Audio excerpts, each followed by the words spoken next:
I finally took down my medium braids after 10 weeks total, but this wasn't one straight 10 weeks install. At week 5, I completely rebraided everything to manage the new growth. This was more like 5 weeks, refreshed, then another 5 weeks. And by the end of this video, I'm going to show you exactly how much hair I shed in total and whether stretching it this way was actually worth it, and also show you before and after length that I retained. Hey Bloomer, welcome back again. Today is the day of the takedown. We are not doing long talk. We are going straight into it. I'll be using this natural sleep gel made from okra. And listen, I never thought okra could be this slippery. This is my first time getting this kind of perfect sleep from it. And no, I didn't cook it. Just know that during takedown, it gets messy. And once you see me wearing this top, just know it's takedown day or it's going to get messy. Okra.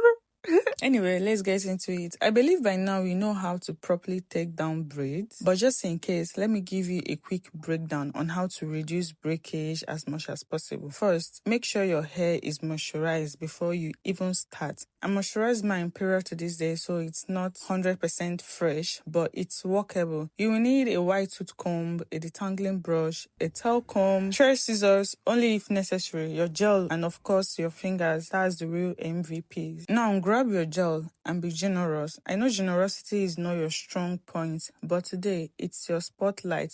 Prove me wrong. Rub the gel gently into the roots to soften the strands that are getting a little too comfortable with each other. Walk the gel down the length of the braids all the way to the ends. The ends are important. That's where the unnecessary snapping usually happens. This is where we lose our Rapunzel dreams. Start unraveling gently with your fingers, not aggressively, not in a rush, gently. Long hair is not a one-day job, but you can lose your 5 years achievement in a few. Once it loosens up a bit, go in gently with your tail comb, very gently. If it resists, don't force it, add more gel. Forcing it is how breakage starts. So go in with your fingers, gel and tail comb at intervals for a successful takedown. Do you understand? Once you've successfully taken down a braid, don't rush to the next one just yet. I like to go back in with a little more gel, especially at the roots, just to make sure everything stays soft and manageable. Then I use my fingers first,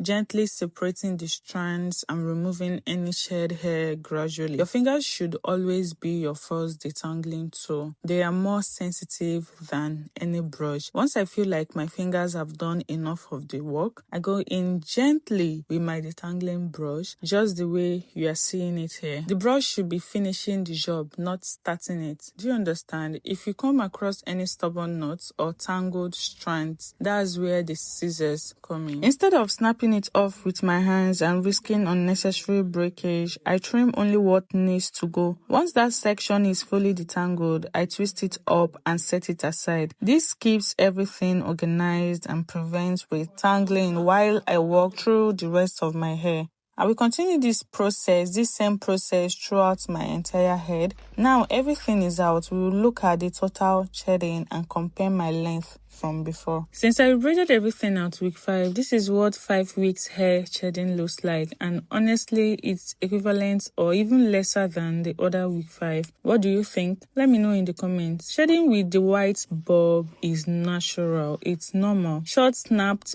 pieces are what we do not want. Stretching a protective hairstyle isn't about how long you can leave it in, it's about how well you maintain it in between. So did I retain length? Yes, I definitely did. If you watched my previous video, it's linked on the screen and in the description below. You will understand why the growth might not look dramatic at first glance. I dusted and trimmed, but take a look at this. This was my length before, and this is where we are now. The retention is there. My technique and retention journey is amazing, I must commend. Was breakage minimal? Yes, very minimal, and I mean very minimal. Most of what you saw during takedown was normal shedding, not breakage. My edges are intact, still here, still healthy. I could ask my edges, are you 21? Because you look very healthy and strong. For me, rebraiding at week 5 made all the difference. I wouldn't recommend leaving one installation untouched for 10 weeks. Hell no. But maintaining and refreshing it properly, that can work. Let me know in the comments, would you stretch yours this long? Ciao.